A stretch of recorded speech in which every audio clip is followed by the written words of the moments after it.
I'm just going to introduce you to this gentleman. This is Roberto Sadowsky with a company called Dainese. Now, if you were watching yesterday, you may be familiar with Dainese. We featured them as a kind of look ahead to what CES is all about. Now, this is their first time at CES. It's an Italian company, and they make wearables, protection and kit for people who do certain sports like skiing, like motorcycling. And we spoke to Dainese because it was their first time here. They're a 40-year-old company, and we wanted to see what they wanted to get out of it. So, first of all, I'm going to ask you, do you feel that you've achieved what you wanted to get out of CS? Actually, we have overachieved. We're really happy with what we're seeing here. Yeah, it's amazing. We didn't expect so much attention. You know, we're a little bit outside of our box here, right? We're doing something different. And we got so many contacts, so many interest from motorcycle riders and people that don't even ride, they don't know, but they were amazed by our technologies. But I guess looking around CES, it is full of what you might call niche or specialist industries anyway, which I guess you are one of, right? Yes, we are actually a niche, but we are expanding this niche because, as you said, we started with motorcycling, but we're actually now expanding in skiing. We're looking into sailing, so there is many opportunities. And you know, CES is all about context, and it's not only a business-to-consumer show for us, but it's a business-to-business. So we want to find partners. Our technology can be used in so many different ways.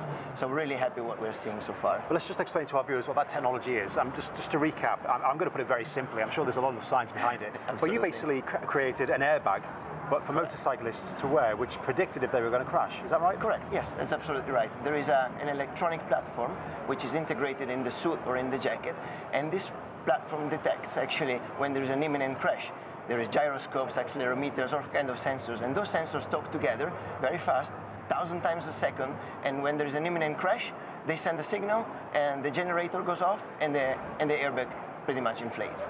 Now, 40 years old, first time here. 45 actually. 45, okay. Yes. Why wait 45 years to come to something like this? We are a motorcycle company, it's motorcyclists. We didn't know that we actually could be here. We were making wearables because wearables were cool, because we have been working on this project since year 2000. Now it came to the market, so we decided that now it's really time to present ourselves. We didn't come with a prototype, we came actually with a real product which is available to the consumer. And are you actually selling the product here? Have you sold it? Have you made it? Well, we started, especially here in North America, a year ago to sell the suits, and soon, in 2 months, we're going to be selling the jackets, which is the real breakthrough technology. I mean, we envision that every motorcycle rider in 10, 15 years will be wearing a motorcycle airbag jacket, like a little bit like cars back in the 70s and in the 80s. Now it's mandatory. Well, we would like to see that too in motorcycling, to make motorcycling a safer sport, for sure. How do you convince people who are, you know, everybody's very busy, everybody's walking around. How do you convince people to come into your booth? I mean, you're not literally dragging them. I mean, some people are dragging them in, I've seen it, but you're not doing that, right? No, we don't drag anybody. We actually made a live deployment, and that caught the attention of many people that were walking around. But we have suits, we have motorcycle jackets, and of course people are not used to see that at the CES show. So they are attracted by the booth, they are attracted by the technologies. It's explained pretty well. We have a big screen which explains our technology, a nice video. So I guess people are just curious to see what's going on. Because presumably people don't try the suit on and then deploy the airbag, because that would just take forever. Say again? People don't try the suit on there and then deploy the airbag. No, you cannot try it. No. You cannot try it here. You can try it in a store, but you cannot try it here. But it's really amazing how people are attracted by this technology. There is a lot of technology in there. So, you know, this is the right place to be. What are your first impressions of CES? Massive. It is, isn't it? It's massive. I thought I'm going to be able to see at least a part of it. It's not even close. I mean, of course, I've been busy at the booth.